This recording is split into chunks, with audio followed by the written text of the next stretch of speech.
علیکم ورحمۃ اللہ وبرکاتہ۔ وعلیکم السلام ورحمۃ اللہ وبرکاتہ۔ الحمد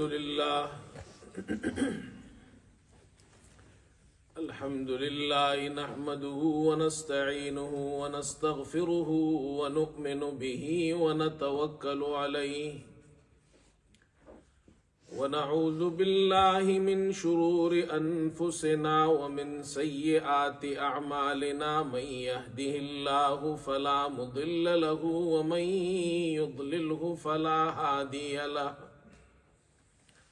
ونشهد ان لا الہ الا اللہ وحدہ لا شریک له ونشهد أن سيدنا وحبيبنا ومولانا محمدا عبده ورسوله صلى الله تعالى على خير خلقه محمد وآله وأصحابه أجمعين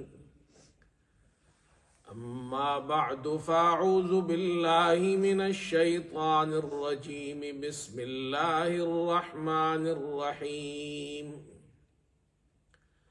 وأن المساجد لله فلا تدعوا مع الله أحدا صدق الله مولانا العظيم۔ بزرگان محترم اور برادران عزیز،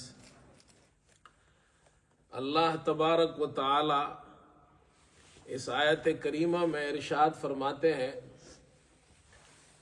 کہ مساجد اللہ کے لیے ہے، یہ اللہ کے گھر ہے۔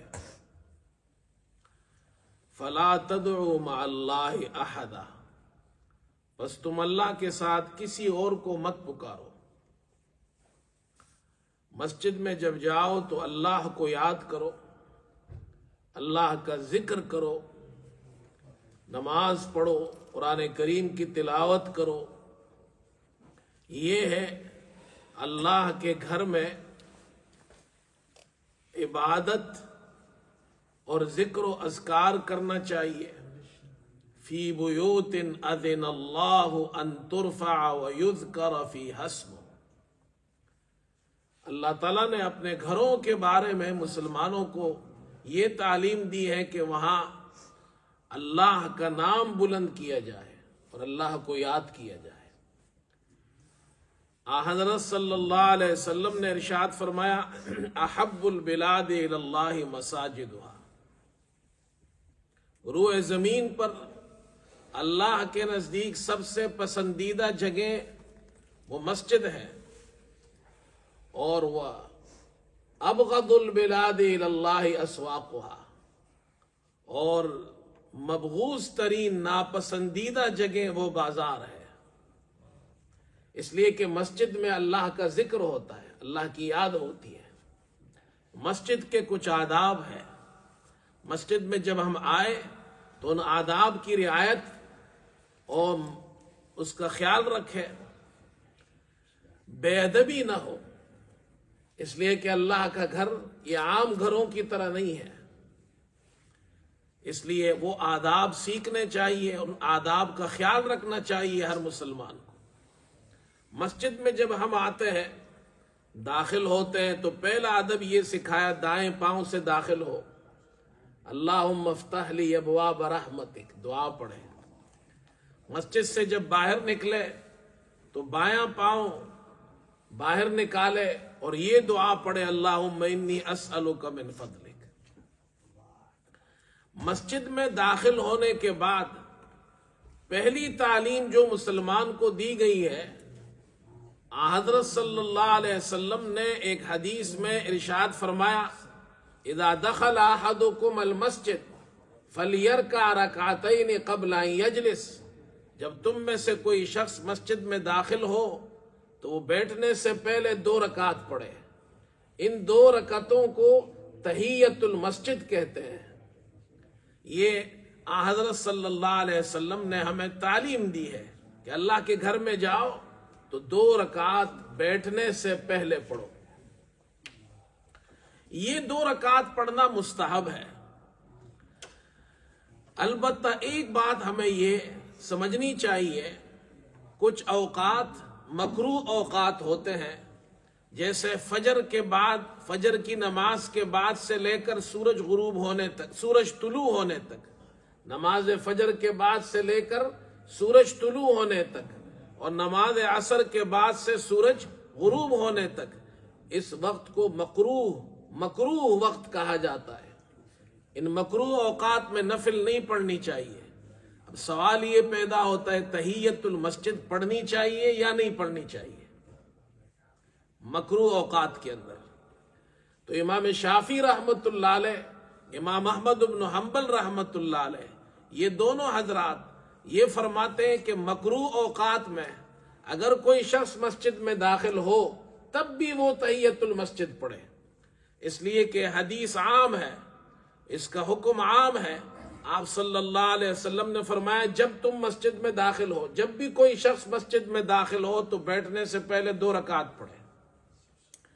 جبکہ دوسری طرف امام ابو حنیفہ رحمۃ اللہ علیہ اور امام مالک رحمۃ اللہ علیہ، یہ 2 حضرات فرماتے ہیں کہ مکروہ اوقات کے اندر تحیت المسجد نہیں پڑھنی چاہیے۔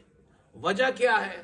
بخاری شریف میں حدیث ہے، حضرت صلی اللہ علیہ وسلم نے ارشاد فرمایا لا صلاة بعد الفجر حتى تطلع الشمس ولا صلاة بعد العصر حتى تغرب الشمس۔ فجر کے بعد، فجر کی نماز کے بعد سورج طلوع ہونے تک کوئی نماز نہیں، اور عصر کی نماز کے بعد سورج غروب ہونے تک کوئی نماز نہیں۔ تو نماز پڑھنے سے منع آئی ہے، لہذا ان اوقات میں تحیت المسجد نہ پڑھی جائے۔ فقہاء کا اختلاف ہے، اجتہاد ہے، دونوں جانب سے ان حضرات کے پاس دلیلیں ہیں۔ ایک مسئلہ اور بھی ہے، وہ مسئلہ یہ ہے کہ جمعے کے دن امام خطبہ دے رہا ہے اور خطبے کے دوران کوئی شخص مسجد میں داخل ہوا، اب وہ تحیت المسجد پڑھے گا یا تحیت المسجد نہیں پڑھے گا؟ یہ ایک مسئلہ ہے، یہ فقہاء کے یہاں اختلافی مسئلہ ہے، اجتہادی مسئلہ ہے۔ اس مسئلے کو سمجھنا چاہیے۔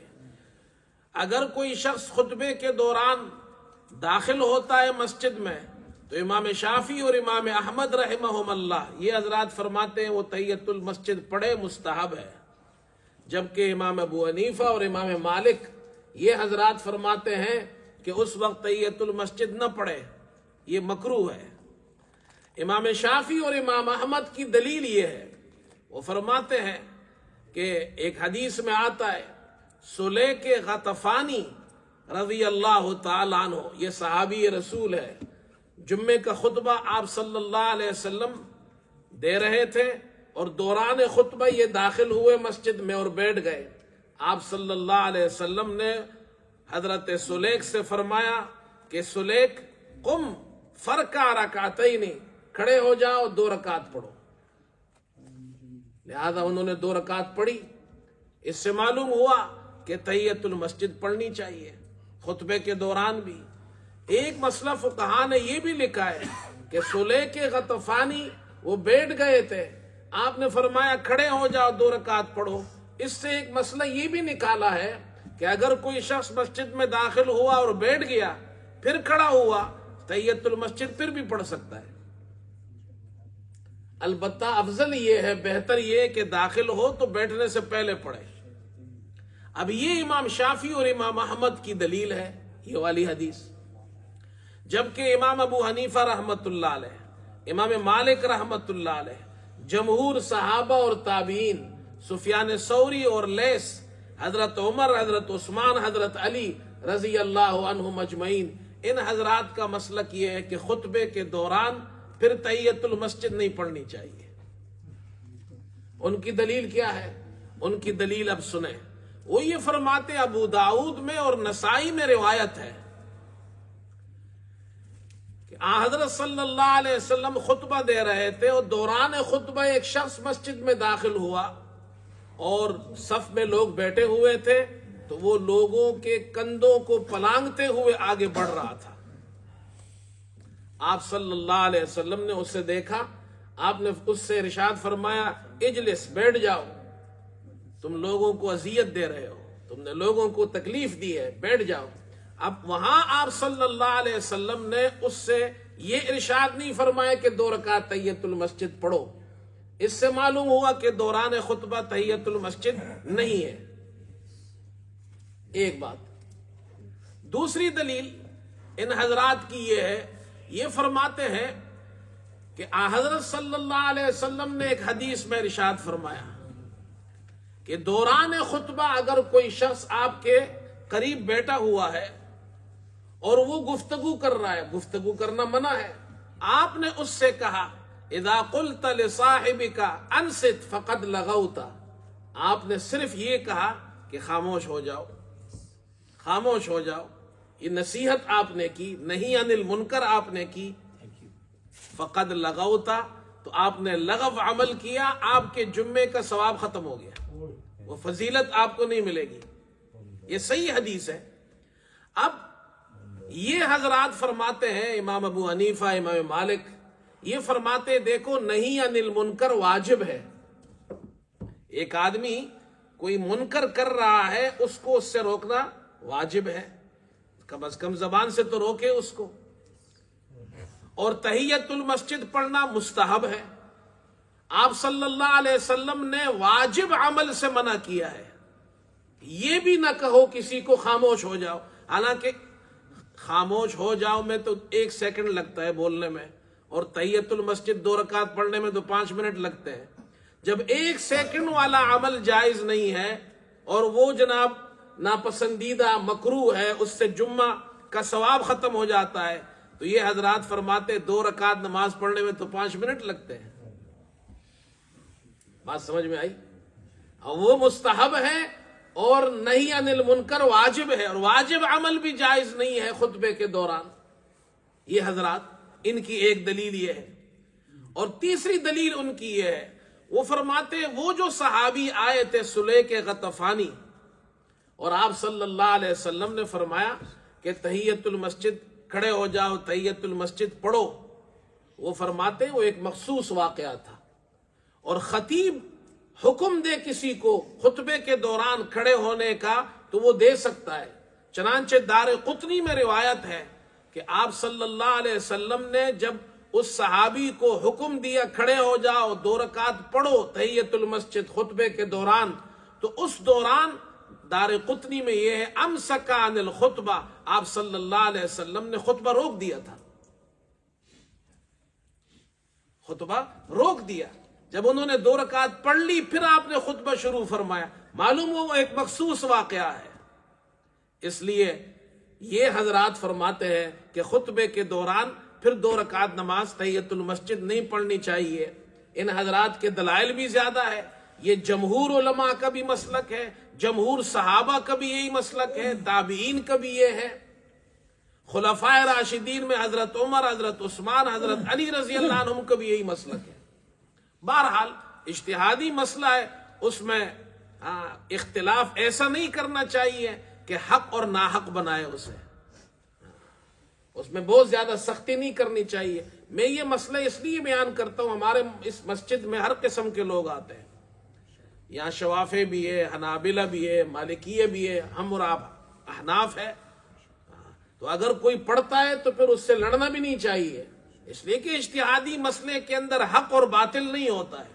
ہاں آپ اپنے مسلک پہ عمل کرے، احناف ہمارے پاس یہ دلائل ہے، ہم یہ دلائل بیان کرتے ہیں تاکہ آپ کو بھی اپنی دلیلیں معلوم ہو جائے۔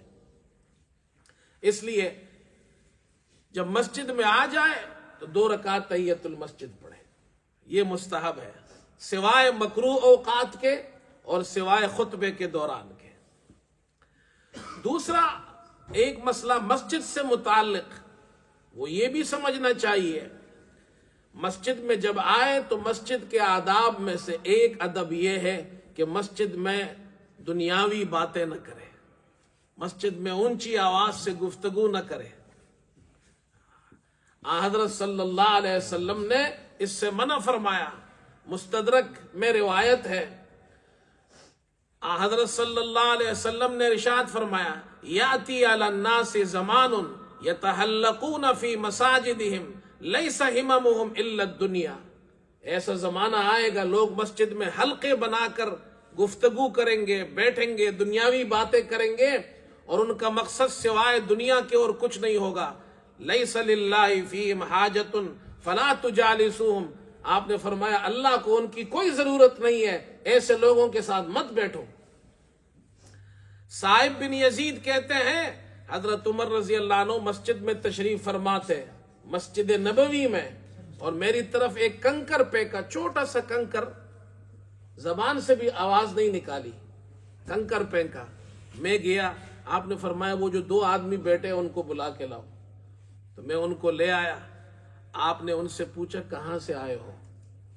انہوں نے کہا ہم طائف سے آئے ہیں. حضرت عمر نے فرمایا تم مہمان ہو، طائف سے آئے ہو، اگر تم یہاں کے ہوتے، یہاں کے رہنے والے ہوتے تو میں تمہیں سزا دیتا، اس لیے کہ تم ترفعان اصواتکما فی مسجد رسول اللہ صلی اللہ علیہ وسلم. رسول اللہ صلی اللہ علیہ وسلم کی مسجد میں تم اپنی آوازیں بلند کر رہے ہو، باتیں کر رہے ہو. احتیاط کرنی چاہیے اس سے. مسجد میں دنیاوی گفتگو نہ کریں. مسجد میں جو لوگ آتے ہیں سلام کرتے ہیں، یہ بھی مسئلہ سمجھ لیں. جو نماز پڑھ رہے ہیں، اذان ہو رہی ہے اس دوران سلام نہیں کرنا، اقامت ہو رہی ہے سلام نہیں کرنا، نماز شروع ہے سلام نہیں کرنا ہے. جو لوگ نماز پڑھ رہے ہیں، تلاوت کر رہے ہیں، ان کو سلام نہیں کرنا. جو درس ہو رہا ہے اس دوران سلام نہیں کرنا. ہاں جو لوگ پیچھے بیٹھے ہیں ان کو آپ آہستہ سے سلام کریں، زور سے بھی سلام نہ کریں، تاکہ دوسرے لوگوں کی نماز اور قرات اور تلاوت کے اندر خلل واقع نہ ہو. یہ ادب سکھایا ہے ہمیں، یہ آداب ہے مسجد کی. مسجد میں بیٹھ کر دنیاوی گفتگو کرنا، دنیاوی باتیں کرنا، یہاں تک منع آئی ہے. اس سے اندازہ لگائے آپ صلی اللہ علیہ وسلم نے فرمایا کہ ایک آدمی مسجد میں ہے اور وہ مسجد میں کسی کو دیکھے کہ وہ اعلان کر رہا ہے، من سمع رجلا ينشد ضالۃ فی المسجد. اگر کوئی شخص کسی کو سنے کہ وہ گمشدہ چیز کا اعلان کر رہا ہے، اعلان کر رہا ہے مسجد میں میری گڑی گم ہو گئی ہے، میری چابی گم ہو گئی ہے، میرا موبائل گم ہو گیا ہے، اعلان کر رہا ہے. آپ صلی اللہ علیہ وسلم نے فرمایا اگر تم ایسا اعلان سنو تو تم کہو لا رد اللہ علیک، اللہ یہ چیز تمہیں نہ لوٹائے، اللہ یہ چیز تمہیں نہ لوٹائے. اس لیے کہ وہ شخص مسجد میں کھڑے ہو کر اعلان کر رہا ہے. مسجد میں دینی اعلان ہو سکتا ہے دین کے کام کے لیے، لیکن دنیاوی چیزوں کا اعلان نہیں ہو سکتا ہے. یہاں تک روایات میں آتا ہے اگر مسجد میں دیکھو کوئی خرید و فروخت کر رہا ہے تو اس کو بددعا دو، اللہ تمہیں نفع نہ دے. اس لیے مسجد میں دنیاوی گفتگو نہیں کرنی چاہیے. یہ وعید آئی ہے اس بارے میں، سخت وعیدیں آئی ہے. مسجد میں بیٹھے نماز میں مشغول ہو، عبادت میں مشغول ہو، ذکر و اذکار میں مشغول ہو. ایک مسئلہ یہ بھی سمجھنا چاہیے، آداب مسجد اور آداب نماز میں سے یہ ہے، نماز جب شروع ہو تو کس وقت کھڑا ہونا چاہیے، مسلمان کو کھڑا ہونا چاہیے. جماعت کی نماز شروع ہو تو جو لوگ مقتدی ہے، مقتدی حضرات کب کھڑے ہوں، صفے کب بنائیں. تو آسان طریقہ اس کا یہ سمجھ لے، اگر امام محراب سے داخل ہوتا ہے، محراب میں دروازہ ہے، یہاں سے امام داخل ہو رہا ہے، جب امام داخل ہو جائے تو لوگ کھڑے ہو جائے، پہلے کھڑے نہ ہو. گھڑی میں ٹائم ہو گیا جناب، کیا ہے 4 بجے نماز ہے یا 5 بجے نماز ہے، بس جیسے ہی 4-5 بجے تو فوراً کھڑے ہو جائے، یہ غلط طریقہ ہے. گھڑی تو امام نہیں ہے، امام لیٹ ہو سکتا ہے، 1 منٹ لیٹ ہو گیا، آدھا منٹ لیٹ ہو گیا، 2 منٹ لیٹ ہو گیا، انتظار کرے. اگر محراب سے داخل ہو تو پھر لوگ کھڑے ہو. اگر وہ پیچھے سے آئے اور آگے صفے لوگوں نے بنائی ہوئی ہے تو جس صف سے امام گزر رہا ہے وہ والی صف کھڑی ہو جائے، پھر اس کے بعد دوسری صف، پھر تیسری صف. یہ آداب ہے. مسجد میں امام بیٹھا ہوا ہے تو جب امام نماز کی تیاری کرے، پڑھانے کے لیے کھڑا ہو جائے، آنا شروع کرے، تب کھڑے ہو جائے لوگ. علماء نے تو یہاں تک لکھا ہے کہ جو شخص اقامت دے رہا ہے وہ بھی انتظار کرے امام آگے آ جائے، اس کو اجازت دے، پھر وہ اقامت شروع کرے. ہمارے یہاں بعض فقہا نے یہ لکھا ہے احناف کے یہاں کہ حی علی الفلاح پر کھڑا ہونا چاہیے.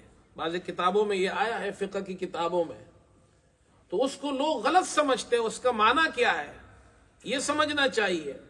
در مختار کے اندر حاشیے میں یہ لکھا ہے، اس کا معنی یہ نہیں ہے کہ حی علی الفلاح سے پہلے کھڑا ہونا منع ہے. اس کا معنی یہ ہے حی علی الفلاح سے زیادہ تاخیر نہ کرے. مثلا کوئی شخص بیٹھا ہوا ہے، قرآن کی تلاوت کر رہا ہے، اور یہاں مؤذن نے اقامت کہنا شروع کر دی. اب وہ کہتا ہے چلو میں اس اگلی والی آیت رکوع پر ختم کرتا ہوں، تو وہاں ختم کر کے پھر کھڑا ہو جائے، ٹھیک ہے. سمجھ میں آئی بات؟ تو حی علی الفلاح سے تاخیر نہ کرے. یہ نہیں ہے کہ حی علی الفلاح سے پہلے کھڑا ہونا منع ہے. یہ غلط معنی لوگوں نے لیا ہے. چنانچہ بعض لوگوں نے تو اس کو اپنی علامت بنایا ہوا ہے. وہ کھڑے ہی نہیں ہوتے، جان بوجھ کر بیٹھے رہتے ہیں. جب مؤذن وہاں پہنچتا ہے حی علی الفلاح پر، پھر کھڑے ہوتے ہیں. یہ معنی نہیں ہے اس کا. اس لیے جب مؤذن صحابہ اکرام کے بارے میں آتا ہے، جب آپ صلی اللہ علیہ وسلم آگے تشریف لے آتے اور مؤذن اقامت کہتا تھا، اللہ اکبر جب وہ کہتا تو صحابہ کھڑے ہو جاتے تھے. اس وقت کھڑا ہو جانا چاہیے، پھر اس میں تاخیر نہ کرے. اللہ اکبر. اچھا، ایک یہ چند مسائل میں بیان کر رہا ہوں مسجد سے متعلق، ہمیں ان چیزوں کا خیال کرنا چاہیے. امام سے پہلے کھڑا نہیں ہونا چاہیے. امام سے پہلے کھڑا نہیں ہونا چاہیے. آپ صلی اللہ علیہ وسلم نے ایک حدیث میں ارشاد فرمایا کہ اذا اقیمت الصلاۃ فلا تقوموا حتى ترونی، جب تک تم مجھے نہ دیکھ لو تو کھڑے نہ ہو. تو امام سے پہلے نہیں کھڑا ہونا چاہیے، چاہے امام مسجد میں موجود ہو یا امام نہیں ہے مسجد کے اندر، وہ آ رہا ہے، تو اس سے پہلے نہیں کھڑا ہونا چاہیے. جب وہ آ جائے، اپنی جگہ پر آ جائے، پھر لوگوں کو کھڑا ہونا چاہیے. یہ آداب میں سے ہے. اچھا، ایک مسئلہ یہ بھی سمجھ لیں، یہ بعض حضرات ہمارے یہاں یہ بھی کرتے ہیں، یہ عرب حضرات، ان کو میں نے سمجھایا بھی ہے یہ مسئلہ. جیسے مثال کے طور پر مغرب کے وقت عام طور پر یہ دیکھنے میں آتا ہے کہ مغرب کی اذان کے وقت وہ حضرات جب مسجد میں داخل ہوتے، یا کوئی بھی داخل ہو، مؤذن اذان دے رہا ہے، اب تحیت المسجد پڑھنے کا وقت نہیں ہے، تو وہ کھڑے رہتے ہیں. سب لوگ بیٹھے ہوئے ہیں اور وہ افراد کھڑے ہوئے ہیں. کیوں؟ اس لیے کہ ہم تحیت المسجد تو پڑھ نہیں سکتے اور بیٹھ نہیں سکتے ہیں. تو وہ انتظار کرتے ہیں، جب اذان ختم ہو جاتی ہے، امام صاحب کھڑے ہوتے ہیں، تو پھر نماز شروع ہوتی ہے، اس وقت تک وہ کھڑے رہتے ہیں.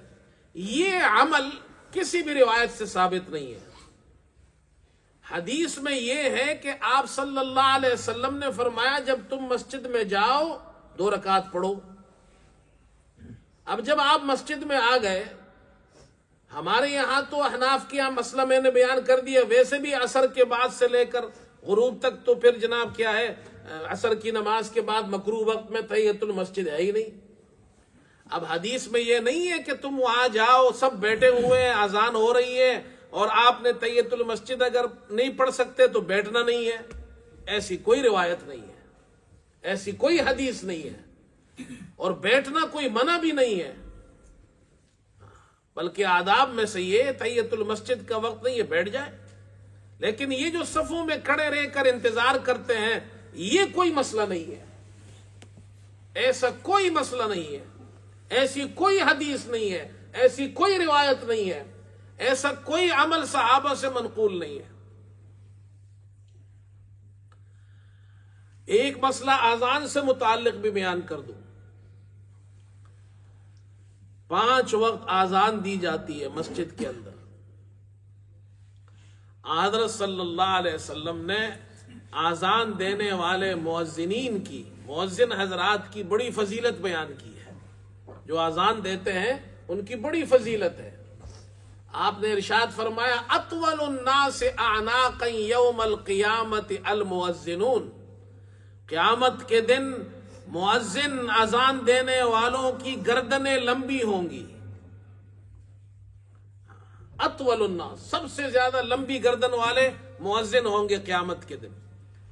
معنی کیا ہے اس کا؟ بعض علماء فرماتے ہیں اس کا معنی یہ اللہ تعالیٰ ان کی جسامت ایسی بنا دے گا کہ ان کی گردنیں حقیقت میں لمبی ہوں گی. اس لیے کہ جب میدان حشر میں لوگ کھڑے ہوں گے اور سورج کی تپش ہوگی، لوگ پسینوں میں کھڑے ہوں گے، کسی کا پسینہ ناف تک ہوگا، کسی کا پسینہ گلے تک ہوگا، کسی کا ہونٹوں تک ہوگا. ان کی گردنیں اللہ ایسی لمبی کر دے گا کہ وہاں تک اوپر تک پسینہ پہنچے گا بھی نہیں. یہ فضیلت اللہ عطا فرمائے. بعض حضرات فرماتے ہیں اس کا معنی یہ ہے گردنیں لمبی ہوں گی یعنی اللہ کی رحمتیں ان پر برس رہی ہوں گی، وہ اوپر دیکھ رہے ہوں گے اس طرح، تو ان کی گردنیں لمبی ہونے کا یہ معنی ہے. بعض حضرات فرماتے ہیں گردن لمبی ہونے کا معنی یہ اللہ ان کی شان بلند کرے گا. جیسے ہم کہتے ہیں فلاں آدمی سر بلند ہو گیا، سر بلند کا معنی اس کا سر بلند ہو گیا، تو یہ تو نہیں ہے کہ سر ادھر تھا تو ادھر چلا گیا. سر بلندی کا یہ معنی تو نہیں ہے کہ اس کا سر 1 فٹ اوپر ہو گیا. سر بلندی کا معنی ہے اللہ ان کی شان بڑھا دے گا. تو ان کی فضیلت کو اور ان کی شان کو ظاہر کرنے کے لیے قیامت کے دن اللہ تعالیٰ ان کی عزت افزائی ہوگی، ان کی شان بلند کرے گا اللہ. یہ معنی ہے. مؤذن جو اذان دیتے ہیں اس بارے میں چند باتیں عرض کرتا ہوں. پہلی بات تو یہ ہے یہاں انگلینڈ کے اندر کوئی مؤذن مقرر نہیں ہوتا ہے مسجد کی طرف سے. پاکستان میں ہمارے یہاں وہاں مؤذن ہوتا ہے، باقاعدہ اس کی جاب ہوتی ہے، مقرر مؤذن ہوتا ہے.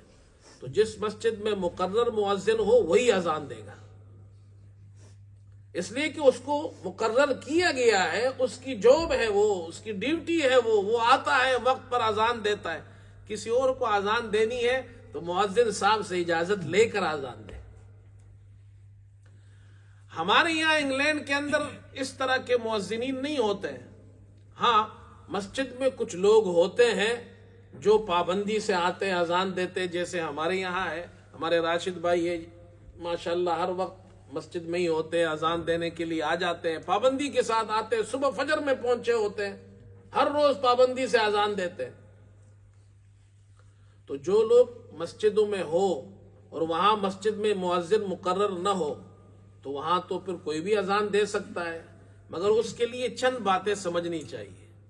پہلی بات تو یہ ہے جو آدمی مسجد میں پہلے آ گیا ہے یا معلوم ہے کہ یہ اذان دیتے ہیں اور یہ پہلے پہنچ چکے ہیں، وہ آیا ہے صبح فجر میں آدھا گھنٹہ پہلے مسجد کا دروازہ کھول کر بیٹھا ہوا ہے اذان دینے کے لیے، یہ صاحب آئے جناب کیا ہے 10 منٹ پہلے اور آگے جا کے اذان دے رہے ہیں، ایسا نہیں کرنا چاہیے. جو پہلے آئے ہیں، مغرب میں ایسا ہوتا ہے بہت سے لوگ پہلے آ کے بیٹھ جاتے ہیں اذان دینے کے لیے، تو وہی لوگ اذان دیں. ہاں اذان دینی ہو تو کسی کو کہہ سکتے ہیں آپ پہلے بیٹھے ہوئے ہیں، اس نے کہا کوئی بات نہیں آپ اذان دے دیں، ٹھیک ہے. اذان جس شخص نے دی ہے اقامت بھی اسی شخص کو کہنا چاہیے. آپ صلی اللہ علیہ وسلم نے فرمایا ایک حدیث میں من اذن فہو یقیم، جو اذان دے وہی اقامت کہے. یہاں ایسا بھی ہوتا ہے بعض مرتبہ، ہمارے یہاں ایک بزرگ تھے انتقال ہو گیا ان کا، تو پابندی سے آتے تھے ظہر کی نماز میں اور ہمیشہ نماز سے گھنٹہ پہلے آ جاتے تھے، مسجد کھولتے تھے اور اذان دیتے تھے یہاں، اور پھر وہ جناب بیٹھے رہتے تھے، اقامت کہتے تھے. تو کبھی ایسا ہوتا تھا کہ وہ تو بیچارے بیٹھے ہوئے ہیں اذان دے کر گھنٹہ پہلے آئے ہوئے ہیں، اور ایک آدمی نماز سے 1 منٹ پہلے آیا اور جیسے ہی لوگ کھڑے ہوئے امام صاحب آگے ہوئے انہوں نے اقامت شروع کر دی. یہ طریقہ غلط ہے. تو وہ بزرگ ناراض ہو جاتے تھے. تو پھر میں لوگوں سے کہتا تھا ایسا مت کرو, یہ بزرگ گھنٹہ پہلے آئے ہیں, اذان بھی انہوں نے دی ہے اور وہ اقامت دینے کے لیے بیٹھے ہوئے, آپ 2 منٹ پہلے آ کے جناب ابھی جناب کیا ہے اپنی قرات ہمیں دکھا رہے ہیں. آپ کو اگر اذان دینی ہے, اقامت کہنی ہے تو پہلے تشریف لائے. ہاں البتہ اگر کسی نے اقامت کہہ دی, کوئی اور اقامت دینے والا موجود تھا اور وہ پہلے سے آیا ہوا ہے, اس نے اذان دی ہے اور یہ بعد میں آ کر اس نے اقامت دی, تو اقامت ہو جائے گی, اقامت ہو جائے گی. البتہ ایسا کرنا نہیں چاہیے. افضل یہ ہے جس نے اذان دی ہے وہی اقامت کہے. آپ کو اقامت کہنی ہے تو اس سے کہہ دیں, حضور آپ کی اجازت ہو تو میں اقامت کہہ دوں, کہے گا ٹھیک ہے, منع تو نہیں کرے گا آپ کو. البتہ اس پہ لڑنا نہیں چاہیے. اگر کسی نے اقامت کہہ دی تو اس پہ لڑنا بھی نہیں چاہیے. ایک مسئلہ اور سمجھ لیں, یہاں تو ایسا نہیں ہوتا, ہمارے یہاں الحمدللہ ایسی کوئی صورت نہیں ہے, لیکن بعض مسجدوں میں ایسا ہوتا ہے اور اس میں کافی اختلاف جھگڑے بھی ہو جاتے ہیں. کچھ لوگ ایسے ہوتے ہیں جنہوں نے اپنی مخصوص جگہ مسجد میں بنائی ہوتی ہے. بعض لوگ ہوتے ہیں وہ مسجد میں پہلے سے آ جاتے ہیں, اپنا رومال رکھتے ہیں, اپنا مصلی بچھاتے ہیں اور وہاں بیٹھے رہتے ہیں. یہ اچھی بات ہے اور وہ اپنی جگہ پر آ کر بیٹھتے ہیں, اس میں کوئی حرج نہیں ہے. لیکن اگر وہ لیٹ ہو گیا اور اس سے پہلے کوئی آ کر اس جگہ بیٹھ گیا, اب یہ آ کر اس کو منع کرتا ہے کہ یہاں سے اٹھو, یہ تو میری جگہ ہے. وہ کہتے جی حضور میں آپ سے پہلے آیا ہوں. وہ کہتے پہلے آئے ہو تو کیا ہوا, میں تو 10 سال سے یہاں بیٹھتا ہوں, تم کو نہیں پتا. یہ جائز نہیں ہے, یہ شرعاً جائز نہیں ہے. کیوں؟ اس لیے کہ مسجد کسی کی ملکیت نہیں ہے. مسجد میں کوئی یہ نہیں کہہ سکتا یہ میری جگہ ہے. ہاں جو پہلے آیا وہاں بیٹھ گیا, اب وہ اس کا حق ہے, وہ وہاں بیٹھے گا. درمیان میں اگر کوئی شخص پہلے سے آیا ہے, وہاں بیٹھا ہوا ہے, 15-20 منٹ آدھا گھنٹہ گزر گیا, اب اس کو ٹوائلٹ جانا ہے, وضو کرنا ہے, یا موبائل پر فون آ گیا, فون اٹینڈ کرنے کے لیے باہر چلا گیا اور وہ وہاں پر اپنا رومال رکھ دے, کسی سے کہہ دے یہ میری جگہ, یہ جائز ہے اس لیے کہ وہ پہلے سے آیا ہوا ہے. لیکن اگر وہ آیا لیٹ ہے اور کوئی ادھر بیٹھا ہوا ہے, وہ اس کو اٹھا نہیں سکتا ہے. ہمارے ایک دوست ہے دبئی میں, تو انہوں نے مجھے یہ واقعہ سنایا. ان کی یہاں دبئی میں ایک مسجد میں یہ واقعہ پیش آیا, اور واقعہ یہ پیش آیا کہ مسجد میں صف کے اندر ایک مزدور بیٹھا ہوا تھا, کوئی پاکستانی تھا, مزدور تھا, وہ وہاں بیٹھا ہوا تھا. ایک شیخ آیا اور وہ شیخ جب داخل ہوا تو اس نے اس سے کہا تم پیچھے چلے جاؤ. تو اس کو اس طرح پیچھے کیا اور خود اس کی جگہ پہ کھڑا ہو گیا. تو وہ جو مزدور تھا اس نے کچھ کہا نہیں کہ مسجد ہے, لیکن نماز ختم ہوئی تو وہ دروازے پہ کھڑا ہوا تھا, تو شیخ کا انتظار کر رہا تھا. شیخ صاحب جب باہر نکلے تو سامنے مزدور کھڑا تھا, اور وہ تھا بھی کوئی تگڑا آدمی. اس نے جناب زور سے ایک چانٹا مارا, اسے چانٹا مارا تو وہ تو 10 فٹ دور جا کر گرا. اب وہ جناب اس نے پولیس کو بلایا اور پولیس آ گئی. جناب مزدور آدمی ہے, شیخ کو تپڑ مارا. پولیس نے کہا جی تم نے اس کو تپڑ کیوں مارا ہے؟ اس نے کہا جی میں مسجد میں بیٹھا ہوا تھا صف میں, اور یہ آیا اور اس نے مجھے کہا پیچھے ہو جاؤ, مجھے لات ماری, مجھے پیچھے کر دیا. تو میں نے تو کچھ کہا نہیں, لیکن باہر نکلا تو غصہ آیا, مجھے تپڑ مار دیا میں نے. پولیس والے نے اس سے پوچھا آپ کہاں سے آئے؟ شیخ سے پوچھا. اس نے بتایا میں کویت سے آیا ہوں. اس نے کہا جی یہ کام آپ کے یہاں ہوتا ہوگا, ہمارے یہاں نہیں ہوتا. اور مزدور سے کہا آپ نے اچھا کیا ہے, آپ نے اچھا کیا ہے, اور آئندہ اگر یہ دوبارہ کرے تو پھر ایک تپڑ میری طرف سے بھی مار دینا. بہرحال یہ تو میں نے ایک واقعہ بیان کیا ہے, لیکن اس کا یہ مطلب نہیں ہے آپ نے بیان سنا تو آئندہ کوئی ادھر بیٹھ گیا تو آپ کو مولوی صاحب نے کہا ہے تپڑ مارنا جائز ہے. بھائی تپڑ مارنا جائز نہیں ہے. یہ واقعہ صرف میں نے سنایا ہے، ایسا ہوا ہے. اگر کوئی شخص بیٹھ گیا کسی کی جگہ پر تو لڑنا نہیں چاہیے، اس میں اختلاف نہیں کرنا چاہیے. آپ پہلے آئے ہیں، آپ کا حق ہے وہاں بیٹھے. اگر کوئی آپ چلے گئے، کوئی آ کے بیٹھ گیا، آپ نے اپنی جگہ اس کو دے دی، یہ مسلمان ہے نماز پڑھ لے، آپ کو زیادہ ثواب ملے گا.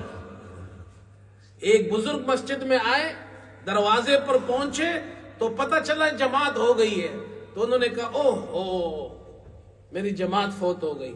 تو ایک دوسرا آدمی مسجد سے نکل رہا تھا، اس نے ہاتھ سے پکڑ لیا اور کہا کہ یہ جو آپ نے افسوس کیا ہے، اوہ کیا ہے، افو کیا ہے، یہ افسوس مجھے دے دو، میری جماعت کی نماز تم لے لو.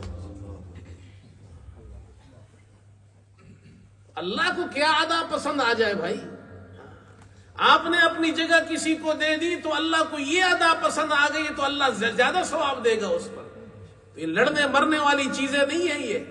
ہاں شریعت کے اندر انتظام ہے، اصول ہے، یہ آداب ہے، ان آداب کا خیال کرنا چاہیے ہمیں. اللہ ہم سب کو عمل کی توفیق عطا فرمائے. وآخر دعوانا الحمدللہ رب العالمین.